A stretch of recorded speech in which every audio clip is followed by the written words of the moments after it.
Maintenant qu'on est à huis clos, on peut se le dire, j'ai peur. J'ai peur, non pas de la mort, de la fin, mais bien du début, de la naissance. Alors je vous rassure tout de suite, je ne vais pas être papa. Et si c'est le cas, j'agirai comme mon idole, Pelé. Non, j'ai peur de la naissance des Parisiens champions d'Europe, de me promener à la plage cet été et de croiser des maillots du PSG avec une étoile. J'ai peur aussi d'être au bar et de débattre avec un Marseillais qui m'affirme que l'OM est le plus grand club français de l'histoire avec cette deuxième Coupe d'Europe. J'ai peur de n'avoir aucun argument à mettre en face, aucun trophée, aucune fierté comme un tennisman français. Mais ce qui me fait le plus peur, je crois, c'est d'être supporter pour voir les autres perdre plutôt que les miens gagner.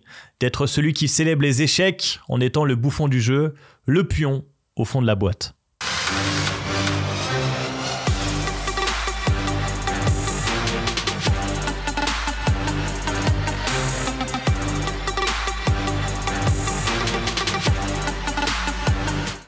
Salut à tous et bienvenue ici à huis clos pour la grande preview de Paris Saint-Germain, Borussia Dortmund, la demi-finale de Ligue des Champions.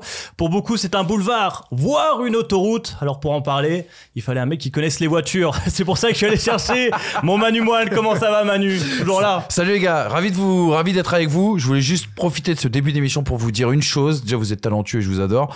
Mais surtout, cette émission est quand même liée à des grandes histoires footballistiques, hein. La demi-finale de Ligue des Champions, on a connu quand même une finale de Coupe du Monde remportée. Bref, on a connu beaucoup de choses. Perdu aussi. Comme par hasard, oui, c'est vrai, pour le pire et le meilleur. En face de toi, c'est aussi un très bon pilote, mais surtout un mec qui suit assidûment l'actualité du PSG. Thomas, comment ça va? Tout à fait, je suis fier que tu vois que j'ai le record du tour de périph' le plus rapide de l'histoire. Je prenais le karting aussi. Tout à fait, le karting un peu plus compliqué au démarrage et dans les côtes, mais pour le coup, en 3 roues, là, je suis très très bon. Ouais, ravi d'être avec vous. À chaque fois qu'on se retrouve, de toute manière, c'est pour parler de haute volée dans le foot. Et ça, c'est très souvent cool. Des belles affiches. Voilà. On vous rappelle que toutes les émissions FT Sport sont disponibles en podcast sur Spotify, Deezer, vous les connaissez, donc n'hésitez pas, pour le métro, c'est plus pratique. Et puis, on va se plonger directement dans cette grande preview. Juste avant, on sera en direct après chaque match de ces demi-finales pour le Paris Saint-Germain. Il y aura mercredi prochain, donc après Borussia Dortmund PSG. On sera en direct donc aux alentours de 23h. Et puis au match retour, ce sera le mardi au Parc des Princes. Pareil, aux alentours de 23h. Maintenant que vous avez toutes ces infos, on peut plonger dans cette grande preview. Les gars, on va séquencer cette preview en 3 axes. L'axe storytelling, dans un premier temps, parce qu'il y a 2 équipes qui commencent, mine de rien, un peu à se connaître. L'axe tactique et puis l'axe mental dans un dernier temps. On commence avec l'axe storytelling parce que, mine de rien, PSG Dortmund, c'est une confrontation qu'on a pas mal vue depuis 2020. On va le voir tout de suite, puisqu'en 2020, il y avait les 8e de finale qu'on avait d'ailleurs suivi avec First Team à l'époque. Le Borussia Dortmund s'était imposé 2-1 à domicile devant son mur jaune, et puis au match retour le PSG s'était imposé 2-0. On s'en souvient d'ailleurs, les gars, il y a eu des célébrations derrière, ils avaient recopié la célébration de Haaland, on s'en souvient. Et puis dans un stade vide au retour, surtout. Ouais, complètement. Bien sûr, c'était avec le premier du match monde en dehors. Voilà, le premier match Covid avec Angel Di Maria et la photo iconique comme ça avec les pétards, enfin avec les fumées plutôt. Et la frappe de Dortmund, la frappe de Haaland, l'une des seules en dehors de la surface depuis bien longtemps pour notre ami. Et que tu avais un peu trop célébré au bout de Polo, disons-le. J'ai célébré le football, je le redis à Polo ce jour-là, et pas du tout le Borussia. Et puis cette saison, on les a vus en poule, mine de rien, et ça va nous aider quand même dans cette analyse de cette preview. 2-0 au match aller au Parc des Princes, et puis le match nul au match retour, donc du côté de l'Allemagne. Thomas, j'ai envie de commencer par toi. Quand tu vois mercredi dernier, après la victoire du PSG, que le PSG va tomber sur le Borussia Dortmund, c'est quoi déjà ton premier avis? Bah écoute, déjà t'étais ravi de la qualif, et puis à l'image de Nasser, qui était grand sourire parce qu'il venait de vivre une très grande soirée avec cette victoire 4-1 à Barcelone, mais parce qu'il était déjà projeté vers la suite, et qu'à partir du moment où les tirages au sort sont faits avant les quarts de finale, ce qui n'était pas le cas avant, eh bien oui, tu penses forcément à l'autoroute, tu penses forcément à cette double confrontation contre cette équipe de Dortmund où tu es clairement favori. Voilà, donc lors du débrief après le Barça, j'avais parlé d'humilité. Je crois que c'est le maître mot qui doit animer ce club, au-delà même de l'équipe, ce club, de la confiance, oui, mais de l'humilité, parce que il y a 2 gros matchs à jouer, et le match aller va être exceptionnel. On se souvient, en poule, ça avait été un superbe match de foot où il y avait eu un nombre d'occasions occasions, mais une folie. Donc je suis ravi d'affronter ce type d'équipe où tu sais qu'il y aura des occasions, il y aura du rythme et il y aura sûrement des surprises. Manu, depuis leur affrontement en poule, il y a eu quand même deux dynamiques un peu différentes. Le PSG est aujourd'hui premier facile du championnat français. Dortmund est 5e. Si on reste sur la dynamique, on a l'impression quand même qu'il y a deux mondes, non? Alors, deux mondes, je sais pas. Je pense qu'il y aura des similitudes, je trouve, entre ces deux équipes qui, mine de rien, ont haussé leur niveau de jeu ces dernières semaines. Alors, le problème avec le Borussia Dortmund en championnat, ils sont 5e à plus de 20 points, je crois, de Leverkusen. Ils se battent pour la Ligue des Champions. Ils se battent pour la Ligue des Champions. Le souci, c'est leur inconstance. C'est une équipe qui a fait match nul contre Leverkusen la semaine dernière, qui a battu le Bayern 2-0 à Munich, mais qui est tombé à domicile contre Stuttgart, donc capable un petit peu du pire comme du meilleur. C'est une équipe qui s'est renforcée aussi également cet hiver avec l'arrivée quand même de joueurs qui sont assez importants, notamment Jadon Sancho qui a été prêté par Manchester United. Il y a le jeune Madsen aussi également qui a été très très bon contre l'Atlético. Donc c'est une équipe qui a évolué, c'est une équipe qui souffre toujours un petit peu des mêmes problèmes. Je l'ai dit, l'inconstance sur l'ensemble des matchs et aussi pendant un match. On l'a vu contre l'Atlético. Ils menaient 2-0 en mettant une énorme pression et puis derrière ils se relâchent et ils sont rejoints à deux partout. Maintenant, c'est dans le storytelling parce que c'est vraiment la première partie qui nous intéresse. Je pense cette équipe, elle a la croisée des chemins par rapport au Paris Saint-Germain. On a un PSG qui est en transition, une année de transition, c'est Nasser El Khelaifi qui l'avait dit, et on a un Borussia Dortmund qui est lui en fin de cycle quelque part. Quid de l'avenir de Terzic, le coach qui est pas mal tensé et critiqué cette année.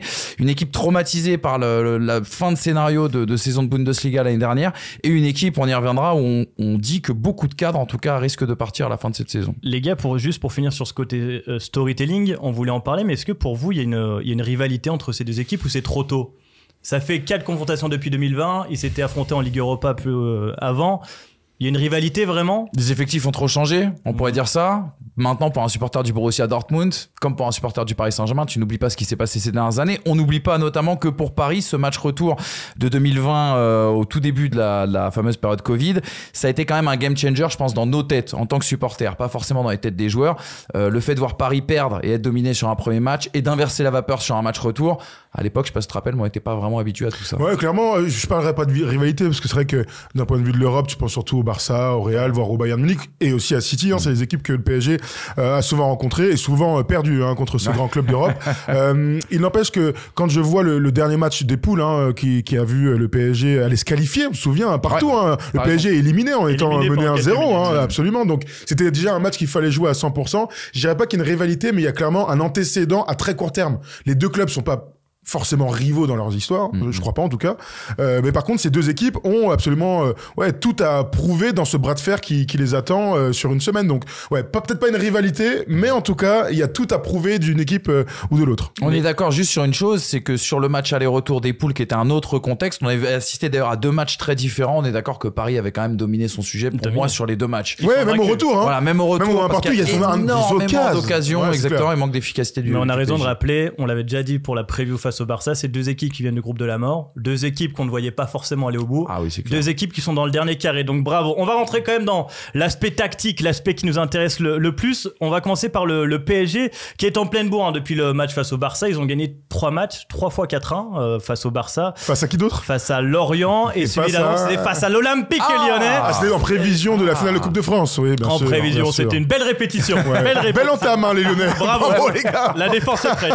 Incroyable. 3 victoires de suite donc, et puis Thomas, surtout un 11 type qu'on va voir qui semble s'être dégagé, qui semble s'être confirmé, et c'est quand même quelque chose d'important puisque avant la preview face au Barça, on le disait, on doute encore de ce 11. Finalement, là, on a l'impression qu'on l'a trouvé. Ouais, Luis Enrique a tâtonné pendant des mois. Il y a eu bien sûr des retours de blessures, mais il s'est cherché. Il a cherché une équipe type. Il a réussi aussi à intégrer absolument tout le monde. Donc la bonne nouvelle, c'est que les joueurs, le groupe est à 100%. Il n'y a pas de blessés. Ouais. Habituellement, Verratti et Neymar étaient souvent absents. L'un pour post-clope, l'autre pour blessure au pied. Mais carnaval. Ouais, au carnaval, ouais, c'est clair. Mais c'est vrai que ça, c'est le côté archi positif des deux matchs contre le Barça, c'est que ils sont allés jouer ce premier match avec une équipe et ils se sont ratés sur une première mi-temps. Ils ont changé les choses avec Vitinha qui s'est retrouvé en 6 et puis une équipe maintenant qui s'est clairement dégagée après le beau match au retour. Donc ouais, en tant que supporter, moi je suis ravi de me dire ok, je sais sur qui ils vont pouvoir compter, je sais comment ils vont aller avec leur certitude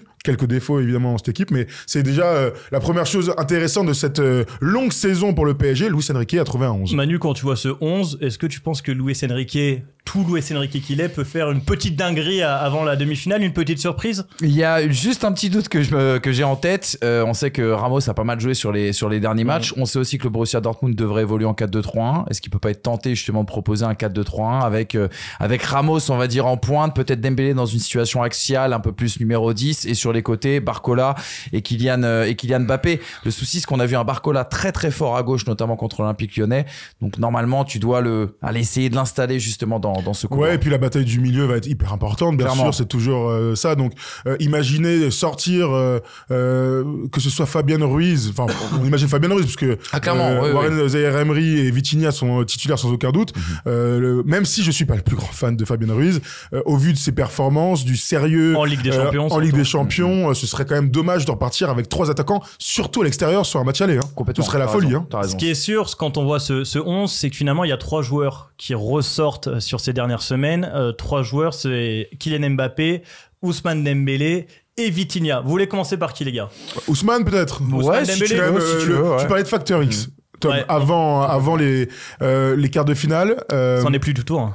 Disons qu'il a complètement réinversé la tendance. Il fait une vraie bonne saison. C'est l'élément déclencheur de beaucoup de choses pour le PSG. Il a joué des matchs importants. Ces mecs qui sont tout le temps blessés. Il a assuré cette saison. Il a été très peu absent. Il a réussi cette prouesse à devenir, sur un déclic, à être efficace. Et ça, quand même, Ça, c'est fou, c'était imprévisible. Il a marqué un but sur, 25 matchs. Il en a marqué 4 sur les 3 derniers. Et ça, c'est une prouesse totale, et des beaux buts importants, des buts qui changent les momentum, des buts de renard, je pense au deuxième poteau ici ou là. Enfin, franchement, Ousmane Dembélé bluffe absolument tout le monde depuis 2 semaines. Mais pour te rejoindre, il a mis donc 4 buts sur les 2 derniers matchs. 3 derniers matchs. Sur les 3 derniers matchs, pardon. Mais ce qui moi, me saute un peu plus à la gueule, c'est pas que le dernier geste qui est un problème. Là, il y a eu un déclic aussi sur son positionnement. Tu le dis, sur sur l'offrande de Mbappé, il est quand même au deuxième poteau. Sur le match face au Barça, il est aussi bien placé. On a l'impression qu'il sent presque les coups maintenant. Voilà. Non, mais c'est fou. Attends, on va pas se porter l'œil. Il y a un match qui arrive très très vite. Non, mais c'est intéressant, comme tu l'as dit. C'est un garçon qui monte en puissance. On rappelle, c'est un homme de base aussi du système de Luis Enrique, parce que il a des libertés. Alors parfois, il est contraint à jouer au milieu de terrain, parfois un petit peu plus excentré. Mais moi, c'est ce que tu dis. Moi, je trouve c'est surtout l'entente aussi avec Kylian Mbappé. On voit des automatismes depuis le début de la saison. Mais là, c'est diablement efficace contre l'Olympique Lyonnais. Franchement, ça a été même impressionnant. Donc oui, c'est le garçon. En plus, il joue contre son ancien club.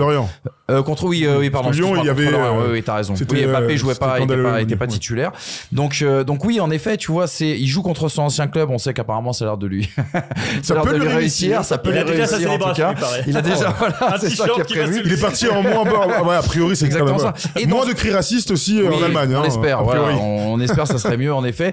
Il y a aussi le fait que ce soit un PSG qui soit un petit peu plus collectif. En vrai, à la manière de Barcola, dont on pourrait aussi parler dans ses joueurs clés, ce sont des garçons qui peuvent jouer la transition. Avant, le PSG jouait en transition uniquement justement sur le talent et la vitesse de Kylian Mbappé. Ouais. Aujourd'hui, pour la défense adverse, c'est très très compliqué parce que tu as la possibilité avec Mbappé, avec Barcola, mais aussi avec Dembélé. Tu parlais de sa relation avec Kylian Mbappé. Kylian Mbappé, on peut en parler évidemment, toujours le joueur le plus attendu du côté du Paris Saint-Germain, qui est mine de rien en forme. Hein. Il est à 2 buts sur les 2 derniers matchs, il me semble, un but contre le Barça et un but 2 buts contre le Barça. 2 buts contre le Barça. Ah bah oui, il y a le péno aussi et un but contre l'Orient. Ça compte les pénaux. Hein. Oui. Je le sais, vu que Lacazette est meilleur buteur comme ça, donc je le sais bien. Mais Kylian Mbappé semble être en forme. Et puis il y a un facteur important, Thomas, c'est qu'il arrive peut-être avec moins de pression que face au Barça. Ouais, il y a moins de pression parce que perdre en quart contre Barcelone avec tout ce qu'on a entendu depuis la non-annonce pour l'instant de son départ, et en tout cas la gestion du club depuis cette annonce en interne, il y avait beaucoup de questions sur son état de forme, le match aller qui a été complètement raté, mais il se rassure avec ses 2 buts. Et c'est vrai que lorsqu'on regarde la big picture, comme on dit, il marque 3 buts en 8e de finale, il marque 2 buts en quart et le PSG en demi-finale. Donc ça reste archi positif. Il y a autre chose, moi, tu parles de pression, l'adversité qui va être offerte à Kylian sur ces 2 matchs, elle est très différente de ce qu'on va voir, ce qu'on a vu contre le Barça. Le Barça a décidé de laisser la possession, le Barça a décidé de défendre à plusieurs sur Kylian, face à cette équipe de Dortmund, qui clairement va en guerre, qui est là, tout pour le jeu offensif. Il va avoir un nombre de situations où il excelle, donc des 1 contre 1 avec de la vitesse sur son aile gauche, où normalement, il doit avoir beaucoup d'occasions. Et dans les grands matchs, on voit les grands joueurs. Et ce sera une nouvelle ligne qu'il devra écrire dans sa carrière. On imagine que le coach de Dortmund va s'adapter, mais pour l'instant, sur son côté, ce serait Ryerson et Hummels qui n'avance plus, hein, et Ryerson qui n'est pas un défenseur référencé. Il y a plus d'espace, c'est sûr, c'est différent que Koundé et Araujo qui étaient vraiment focalisés sur Mbappé. Il va y avoir beaucoup d'espace, normalement en tout cas pour Kylian Mbappé, pour les autres aussi, hein, parce que comme on l'a dit, maintenant c'est un collectif et le jeu ne dépend plus uniquement de Kylian Mbappé. Hummels, à son âge, même s'il a été... alors, il a alterné l'excellent et le moins bon avec ce but contre son camp, contre l'Atlético. On sait que c'est un garçon qui est un petit peu lent aussi. Il a une magnifique qualité de relance qui pourrait gêner Kylian Mbappé, qui, on l'a vu maintenant, assure les pressings et essaye de pourrir les premières sorties. Visé Koubarsi à mort dans le plan de jeu, c'était très intelligent. C'était vraiment ça, et pareil pour Schlotterbeck, qui est le compagnon de charnière de Hummels, qui lui cavale pour le coup un peu plus, qui cavale un petit peu plus, mais c'est quand même pas le défenseur le plus rapide d'Europe. Donc non, il y aura des coups à jouer pour Kylian Mbappé. On risque de le voir beaucoup plus qu'on l'a vu sur les 2 matchs contre Barcelone. Le dernier joueur en forme est presque le joueur le plus important du PSG, faut pas avoir peur de le dire sur ces dernières semaines, c'est Vitinha qui est vraiment le moteur, hein, le baromètre du PSG, celui qui fait peut-être gagner même Paris. On le sent très bien, on le sent libéré. J'avais même envie de dire, depuis en fait le départ de Messi et Neymar, mine de rien, il a un tout nouveau rôle où c'est lui qui fait le jeu, où c'est lui qui a l'espace et c'est lui qui fait la différence. On l'a vu beaucoup contre Lyon faire mal au milieu de terrain. Vitinha va être très important dans ce milieu de Dortmund, technique, encore une fois, plus technique sur le papier que le Paris Saint-Germain, mais c'est lui qui va faire la différence. Il est le dépositaire du jeu du PSG et c'est un gars qui est capable de jouer à beaucoup de positions, clairement. On l'a vu tantôt milieu gauche derrière Kylian Mbappé, on s'en souvient, c'était il y a quelques mois. Souvent 8 aussi, et c'est dans mon esprit là où il sera le meilleur. La seule réalité du moment, c'est qu'il joue 6, qu'il est le patron de la création du milieu de terrain du PSG et que ça lui va à ravir. Il est face au jeu, il a une technique de balle exceptionnelle et il allie à ça quand même une technique de frappe et une dangerosité qui n'existait pas ces dernières années au PSG. Donc il marque 2 buts contre le Barça, dont le deuxième frappe de loin de grande qualité. Le premier, c'est aussi ces buts de milieu qui se projettent et qui transpercent les défenses. Il a toutes les qualités pour continuer face à son incroyable progression ces dernières semaines. Et ça, c'est à mettre clairement au crédit de Luis Enrique. Je suis entièrement d'accord avec toi. C'est justement là-dessus que je voulais partir sur Vitinha. On sait maintenant, parce que Luis Enrique en a parlé et que certaines voix aussi également au club se sont élevées. L'année dernière, le problème de Vitinha, c'est qu'il arrivait dans un vestiaire où on sait que c'est un garçon qui est assez timide. C'est pas forcément un leader né, en tout cas dans un vestiaire. Et il s'est fait un petit peu bouffer justement par les tauliers qui depuis sont partis. Et Luis Enrique, en le repositionnant justement 6, lui a donné aussi également les clés du jeu, les clés du combat, les clés de la construction, première rampe de lancement. Et en plus de ça, comme vous l'avez très bien dit, c'est un mec qui se projette, c'est un mec qui prend sa chance aussi également. C'était le cas lorsqu'il évoluait du côté du Portugal. Donc on a le milieu de terrain qu'on attend depuis des années du côté du PSG. Tant mieux pour nous tous. Et merci Luis Enrique d'avoir justement construit cette progression. Parce que parfois sur ces profils-là, moi j'ai toujours un doute. Tu sais, lorsque tu es au milieu de terrain, que t'es un joueur actif, que tu as une grosse fréquence de pied, un bon volume de jeu, tu restes quand même sous-dimensionné. Alors bien sûr que le foot c'est pas le basket, mais moi j'aime quand il y a des grands costauds autour des petits techniques. Au Barça, il y a toujours eu Iniesta, Xavi, il y avait Yaya Touré, il y avait Busquets, il y avait Seydou Keita, il y avait des mecs pour envoyer quand le gars là, il fallait que voilà, même si c'est pas les derniers, ils s'échappaient pas les petits, mais moi j'aime les équipes qui sont complémentaires. Voilà, Modric a toujours eu Toni Kroos ou Casemiro à côté dans les grandes années du reste des dernières années. Là le PSG, ils ont pas ce gars-là. Alors oui, Fabien Ruiz fait plus d'1m70, mais il n'a absolument rien du puncher du milieu de terrain. Donc moi c'est toujours ma petite crainte, comment ce milieu de terrain là, plutôt technique, on va dire comme ça, il y a Warren qui est à côté aussi, mais est-ce qu'ils vont pouvoir répondre à un milieu de terrain qui va enchaîner les assauts en fait tout simplement et donc résister défensivement. Ça c'est la grande clé du match. Et ça envoie du bois, absolument. Ça court et ça. Mais ça le fait de manière tout à fait inconstante. On l'a vu là contre l'Atlético où t'as vraiment un décalage entre la première et la deuxième période. Par exemple, que ce soit sur le match aller, match retour, c'est une équipe qui est le Borussia inconstante. Mais t'as raison, ça va être le grand défi. C'est pour moi l'un des grands points d'interrogation autour de ce match. Est-ce que le milieu du Paris Saint-Germain, pourra justement résister à la pression pas le Red Star, hein. de Borussia Dortmund. Oui, c'est vrai. J'ai tendance à confondre Ligue des Champions et Nationale. Bientôt les deux équipes parisiennes peut-être en Ligue des Champions. On espère. Bien sûr. Bon, on se concentrera sur le Borussia. Bravo Habib Beye d'ailleurs. Après. Bravo Habib. Offensivement, donc ça va mieux du côté du PSG. Il y a quand même toujours une fébrilité défensive, surtout en Ligue des Champions, surtout en déplacement. On rappelle la stat, ils n'ont pas encaissé de but depuis. Non, ils n'ont pas fait un clean sheet à l'extérieur depuis 2021. Depuis ça remonte. Hein. Istanbul. Du côté d'Istanbul. Mais on le voit là sur ce tableau. Merci en régie. 10 matchs cette saison, 12 buts encaissés et 3 clean sheets. Les gars, défensivement, surtout, on en parlera juste après avec la projection du Borussia Dortmund, ils vont avoir du travail et il n'y a pas de certitude, une nouvelle fois. On est tous sûrs que le PSG... Peut-être Marquinhos, le seul qui va... franchement, l'avantage des sport co, c'est qu'on peut parler d'individualité, mais c'est l'expression collective. Surtout en défense. Donc, clairement, sur tous les aspects. Quand on pense à défense, on pense au gardien, fébrile. On pense à cette défense qui parfois fait peur. On pense à Nuno Mendes qui est fautif sur le premier but du Barça. On pense à Hakimi qui est aspiré vers l'avant ici ou là. Bon bref, on connaît de toute façon les qualités et défauts. Moi, je crois qu'ils vont prendre des buts. Voilà, je crois que l'ADN de ce club, c'est de marquer un but de plus. Et les quarts de finale de toutes les équipes ont prouvé que c'était la tendance du football actuel. Donc, ils vont prendre des buts. Faudrait être fort dans la tête. Voilà. Oui, c'est vraiment, c'est dans la gestion du momentum en vrai. Moi, je te rejoins entièrement et c'est même dans l'ADN des deux équipes qui se rejoignent en demi-finale. Et comme tu l'as dit, avec le changement de format, en fait, avant, il y avait cette idée à domicile, tu n'encaisses pas de but. Oui, c'est sur l'ancien format. Qui t'a verrouillé. T'as raison. Et on essaie de jouer notre va-tout à l'extérieur. Là, avec ce but à l'extérieur, entre guillemets, qui ne compte pas d'où, parce qu'en fait, il a jamais en cas d'égalité, voilà, tu fais bien de le préciser.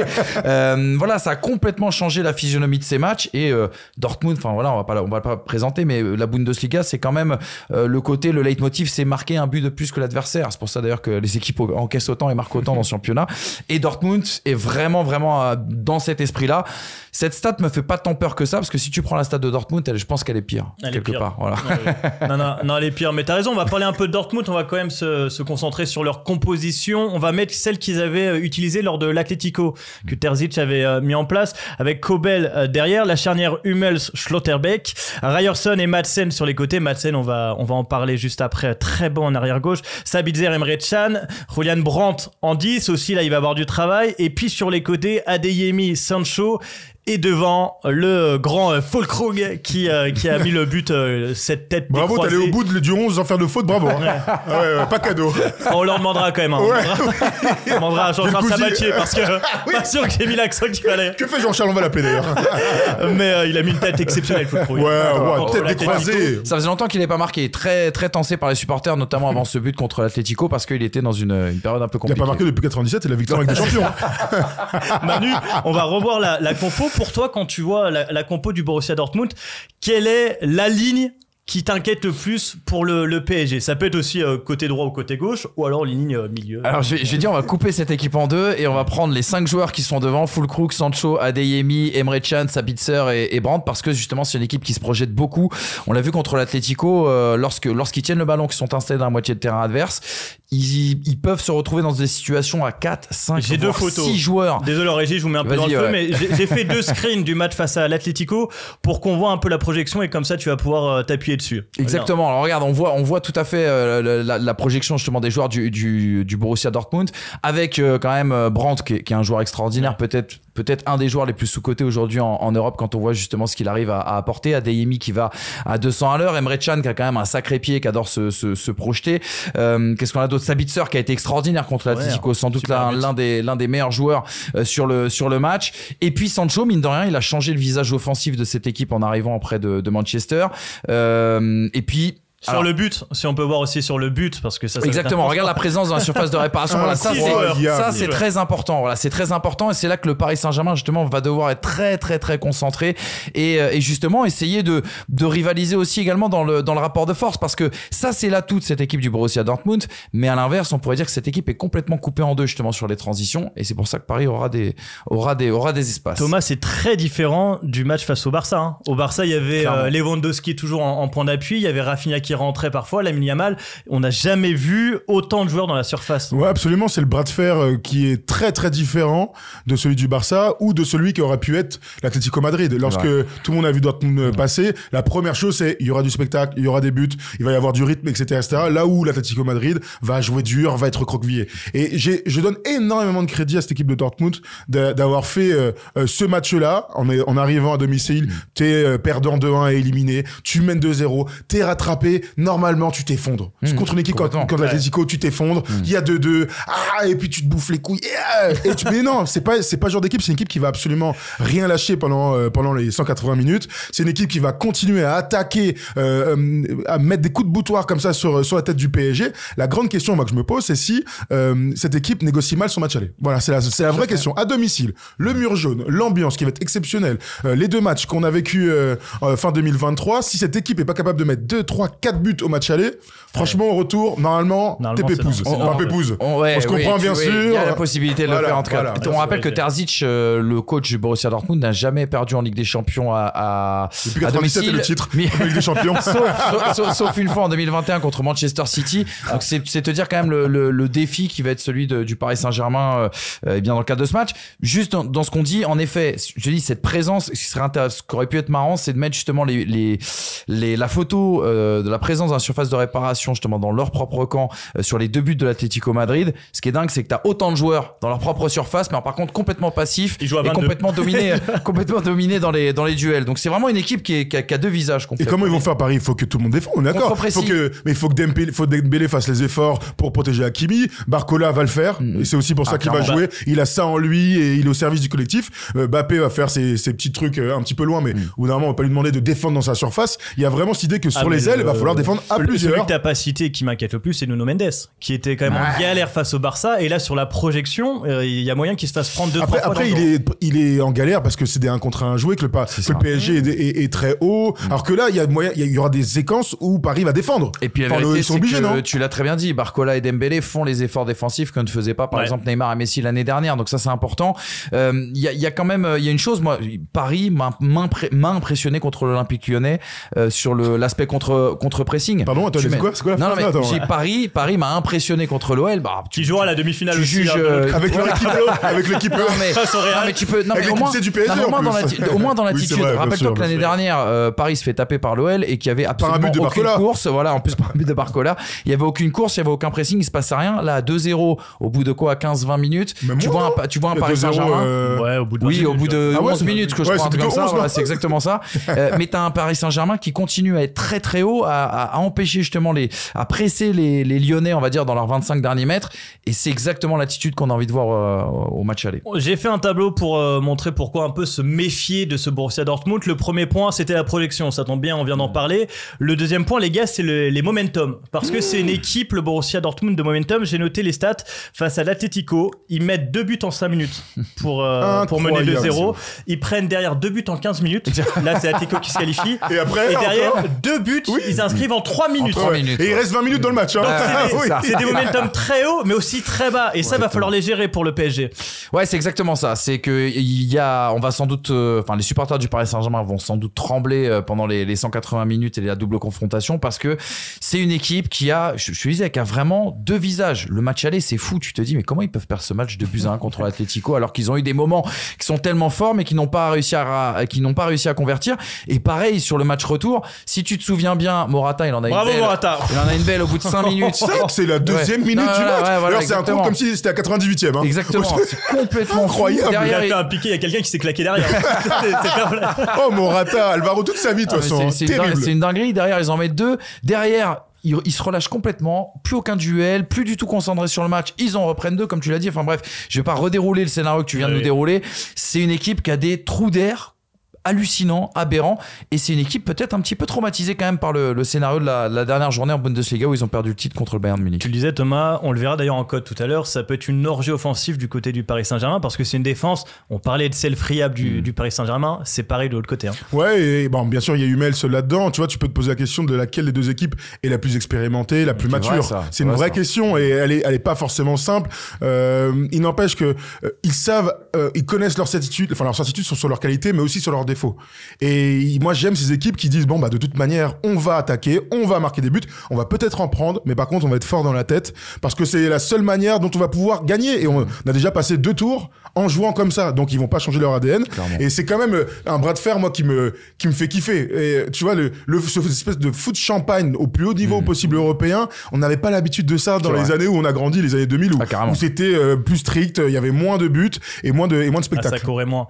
Juste avant de finir sur l'aspect mental, d'un point de vue des effectifs, on rappelle pas d'absent majeur du côté du Paris Saint-Germain et du côté du Borussia Dortmund. Juste à noter Sébastien Haller qui devrait manquer la double confrontation. Et Malen normalement, qui était intéressant. Donc voilà, 2 absents quand même. Haller, il a du mal à se remettre de la victoire à la CAN. Ah ouais. Saison compliquée pour lui. Après on l'a pas dit, Koubel, très très bon gardien quand même. Côté Borussia Dortmund. Contre l'Atlético, c'est exceptionnel. Ils sont 4e meilleure défense de Bundesliga, en partie grâce à ça. On l'a pas dit, mais Donnarumma, gardien très surcoté. Ouais. On l'avait pas dit ça. Mais bon sur sa ligne. Excellent. Est-ce que vous pensez que Donnarumma, elle est combien la cote là sur Winamax de Donnarumma capte un ballon sur un corner, ou la frappe pas pariable. Ils sont pas fous, ils prennent pas de risque. Sur Winamax. On va rentrer dans le dernier point de pourquoi il faut se méfier de Dortmund et ça va rejoindre l'aspect mental. C'est que mine de rien, Dortmund est outsider sur ce match et on sait que c'est quand même plus simple de jouer un match quand t'es outsider. Il y a 2 équipes qui n'abordent pas cette demi de la même façon. D'un côté, t'as Dortmund, sa saison en Europe, elle est réussie. Ça y est, mine de rien, s'ils perdent, c'est pas grave. S'ils gagnent, c'est exceptionnel. Tu le disais, ça ferait presque oublier le choc de l'année passée. Et de l'autre côté, t'as le Paris Saint-Germain qui, il y a 3 semaines, bon, s'il faisait une demi, c'était exceptionnel. Mais aujourd'hui, Thomas, c'est tellement presque un boulevard. Faut pas se porter l'œil pour les supporters parisiens. Que si tu perds aujourd'hui, c'est un échec. Ouais, tu joues contre Dortmund, mais ton plus grand adversaire, c'est toi-même. Ouais. Voilà, donc l'aspect mental, parce que ce club est traumatisé, parce que certains de ses joueurs, Marquinhos le capitaine, Kylian aussi, ont vécu des désillusions terribles en Ligue des Champions. Il y a cette espèce de signe indien qui est peut-être en train de s'effacer. En tout cas, l'histoire s'écrit devant nous. Oui, c'est un boulevard. Oui, c'est vrai. Le tirage est favorable. Oui, la Real Sociedad. Oui, les dingueries du Barça en Xavi, Araujo et toute la clique et Cancelo. On sait toujours pas ce qui s'est passé sur le match retour. Il n'empêche que Paris est programmé, le club en tout cas, pour aller très très loin en Ligue des Champions. Ils peuvent parler autant qu'ils veulent d'une année de transition. Quand t'as Kylian Mbappé dans ton équipe, Luis Enrique en tant que coach, ton but c'est de la gagner, basta. Et donc il va falloir assumer, y aller avec confiance, y aller avec humilité et surtout être très très fort dans la tête dans ces moments, les fameux momentum dont tu as parlé, où tu vas être éliminé, parce que je crois que par la force des choses, il y aura des moments où tu vas être éliminé. Clairement. Où Dortmund sera devant. Mais écoute, il y a 2 matchs à jouer et puis le fait que tu joues à domicile de retour, c'est la première fois que ça leur arrive. Donc oui, il y a tout pour. Il y a tout pour. Eh oui, il y a tout pour. Il y a plus qu'à. Hein. Manu, le PSG ne peut pas se cacher, mine de rien, parce que Luis Enrique aussi, on l'a vu cette semaine dire en conférence de presse, on veut faire cette année le quadruplé historique, on veut marquer l'histoire de ce club. Il se cache pas. Non, il se cache pas et de toute façon, il a réussi là où tellement d'entraîneurs ont raté par le passé, c'est-à-dire de construire une vraie équipe, ne pas dépendre uniquement de ses individualités. Donc déjà, de ce point de vue-là, le pari, il est réussi. La préparation mentale aussi également de son équipe. Moi, je reste persuadé que l'analyse du match retour, c'est le Paris Saint-Germain qui pousse le FC Barcelone et à la faute et au pétage de plomb. Et ça, on était plus habitué à ce que ce soit le PSG justement qui soit victime de ce genre de choses. Donc moi, si tu veux, je rejoins complètement ce qu'a dit Tom et je vais même inverser le propos. On a l'opportunité, alors que l'on sait que c'est la dernière chance pour Kylian Mbappé de jouer la Ligue des Champions avec le Paris Saint-Germain et pourquoi pas de la remporter. T'as un tirage qui est complètement favorable depuis le début, en tout cas. Après, ça veut pas dire que le Borussia Dortmund est une petite équipe. Non, il va pas falloir la prendre de haut, bien évidemment. Mais t'as un tirage qui est plutôt favorable et c'est presque inespéré de voir le Paris Saint-Germain de Kylian Mbappé justement disputer une demi-finale de Ligue des Champions. Alors à l'inverse, si jamais Paris ne passait pas, si ce Paris Saint-Germain-là de Kylian Mbappé ne passait pas contre le Borussia Dortmund en demi-finale, je pense qu'on serait tous très déçus parce qu'il y a la possibilité d'écrire une page assez incroyable. Le foot va vite, parce que si on prenait ton extrait il y a 2 mois, bien sûr, on serait complètement fou. Il mange du caviar celui-là. On va se plonger sur les pronos. On vous rappelle d'ailleurs que Winamax est notre partenaire et on les remercie. D'ailleurs, après, vous verrez une petite vidéo pour savoir comment profiter du code FT10. On va voir les codes déjà, les gars, et je vais demander votre promo en même temps pour le match aller. Match du côté du Borussia Dortmund. 2,75 pour le Borussia à domicile, 3,50 le match nul et puis 2,35 pour les Parisiens. Qu'est-ce que vous voyez pour ce Game 1, ce match aller? J'aurais bien une victoire de Dortmund à l'aller quand même.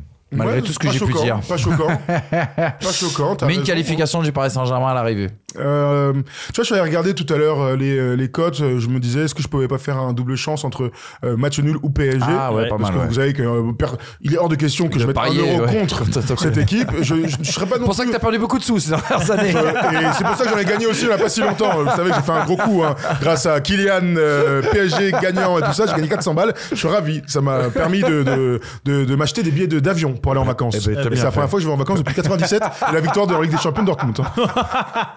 Et donc pour toi, c'est le. Ouais, franchement, elle est dure. Bah, d'ailleurs, c'est pour ça que les cotes sont très Ouais, élevées. bien Hein. 2,75, 2,35, 3,50. Ça veut dire que les traders n'ont aucune idée de ce qu'il va se passer. Et d'ailleurs, c'est la même chose dans les, dans les deux côtés. Ouais, absolument, avec le Bayern Real Madrid. Donc, je vois le 1,35 de la qualification. Je trouve que le 1,35, il est pas bien payé. Ça montre aussi la manière dont le PSG est favori dans tout ça. Je peux pas parier contre Paris. Donc moi j'aimais bien voilà le match nul ou PSG qui passe et aussi bien sûr 2,5 buts dans On va y aller juste sinon, après. excuse-moi. On prend, donc on conseille peut-être de prendre la cote de la qualification après le match aller, vu qu'on sent peut-être Oui, que oui, Ça dépend oui, parce que oui. si Paris a gagné, elle va encore descendre. Moi je sens C'est que vrai. Dortmund ne va pas perdre à domicile. Ah, moi, je pense que Dortmund ne perdra pas à domicile. Il vaut mieux non plus, jouer ouais. la Tu dis qualification après. Ah ok, donc toi tu dis Dortmund match nul, double Voilà. chance. D'accord. Voilà. Des cotes qui nous paraissent un peu plus évidentes, c'est sur les buts. On va le voir. Les deux équipes marquent, oui, à 1,42. Ah, tu peux y Ça aller. semble assez évident Ouais. vu les forces offensives et les faiblesses défensives des deux équipes. Et puis le nombre de buts. Là, j'ai pris plus de 3, Ouais. 1,74. Donc plus de 3 matchs dans le but. Ça veut dire 2-1. Ça veut dire. Bah non, ça veut dire 2-2. Ça veut dire 3-1. Ça veut dire une orgie offensive, mais c'est ce qu'on attend, les gars. Ouais, bah de toute manière, c'est ce qu'on a dit. Après, tu vois, lorsque t'es en train de réfléchir à comment gagner de l'oseille, est-ce que tu peux pas prendre le contre-pied de tout ça et est-ce qu'on pourrait pas imaginer peut-être pas un 0-0, mais un match plus serré, avec du rythme et tout ça, c'est mais tu sais, avec deux gardiens qui sont en état de grâce. Je suis sûr que certains pourraient là-dedans. Moi, mon avis, et on le dit depuis tout à l'heure, c'est qu'il y aura des buts, il y aura des occasions, qu'il y aura un match fou. Donc, je parierais pas contre ça, mais le foot est tellement surprenant ces derniers temps qu'on pourrait aussi imaginer que les attaquants et les pieds carrés arrivent avec la boîte à chaussures et ça tire au-dessus et que les gardiens soient magnifiques. Donc pourquoi pas aller faire un coup sur un 0-0. Le 0-0, il doit être Oh, il doit être très très haut. À mon avis, à 8. tu sais ce que c'est, j'ai regardé. C'est Ouais. 14,50. 14,50. 14,50. Ça paraît dur quand même. Ça paraît dur d'aller. 14,50. Ça paraît dur d'aller mettre de l'argent là-dessus. Peut-être aussi sur les buteurs. Ils n'étaient pas encore sortis. Ils n'étaient pas encore sortis. d'accord. Donc on ira voir, on vous rappelle que si vous pariez, c'est avec prudence évidemment, on parie seulement l'argent que l'on peut parier, et si vous voulez profiter d'un petit code promo, et ben vous avez qu'à suivre ce que Thomas Dufin va vous dire dans la vidéo. Comme tu le sais, nous sommes soutenus par Winamax, donc viens jouer avec nous sur tes sports préférés. Si tu aimes le foot et que tu as envie de parier sur la Ligue des Champions, ça se passe chez les copains de Winamax. En collaboration avec Wina, nous avons cette offre de bienvenue avec le code FT10 et le lien en description. Lors de ton premier dépôt, tu es automatiquement remboursé jusqu'à hauteur de 100 € et on t'ajoute même 10 balles en bonus. Important, le jeu est strictement interdit aux mineurs et peut comporter des risques, donc on ne joue que des sommes que nous sommes prêts à perdre. Maintenant, vous savez tout. On a quand même posé la question sur les réseaux FT Sport. N'hésitez pas à nous suivre. Si c'était vraiment une autoroute pour le PSG, c'était un boulevard, j'ai utilisé comme mot. Et les gens sont quand même prudents. Ils ont raison. Non, à 66%, les gars. Donc, en un mot, le PSG se qualifie tous les deux? Oui. Oui. Oui, bien sûr. Paris se qualifie. Bien sûr, Mais ça sera pas un boulevard. ce sera deux matchs serrés, ce sera à la Muerte, il va y avoir du suspense, ça va être fantastique. Mais imaginez une qualification au Parc des Princes le 7 mai prochain dans un stade en feu.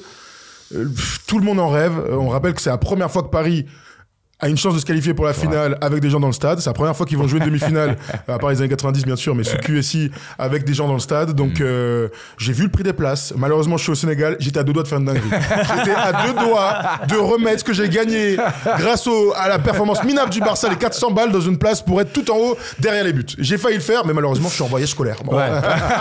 On rappelle qu'on sera en direct après le match aller et le match retour aux alentours de 23h sur Twitch et sur YouTube. Donc soyez bien présents. Manu, tu l'as dit, oui, qualification du PSG. Ouais, qualification du PSG. Dans la douleur, mais ils vont le faire.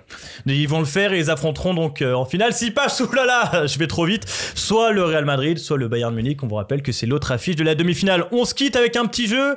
Comme chaque semaine, je vous ai zoomé sur le maillot d'un joueur et je vais aller prendre un peu son Wikipédia pour vous donner quelques indices. Dès que vous êtes prêts en régie, on peut y aller sur le jeu et Thomas, tu vas pouvoir tourner. C'est un joueur du Borussia Dortmund qui a explosé là-bas. Verse. Qui a joué au PSG, qui est européen et qui explose là-bas et qui signera en Angleterre dans un club. Yanker. Ah non, c'est Modric, non. Non, qui joue en rouge. C'est un milieu de terrain. Rosicky, Thomas Rosicky, le Tchèque. C'est les cheveux, tu sais. Bravo. Et oui, Thomas Rosicky. Incroyable classe. Qui avait explosé au Borussia Dortmund et qui après on connaîtra à Arsenal. Merci les gars pour cette grande preview. On se retrouvera pour le débrief. On verra si on a été bon dans les analyses.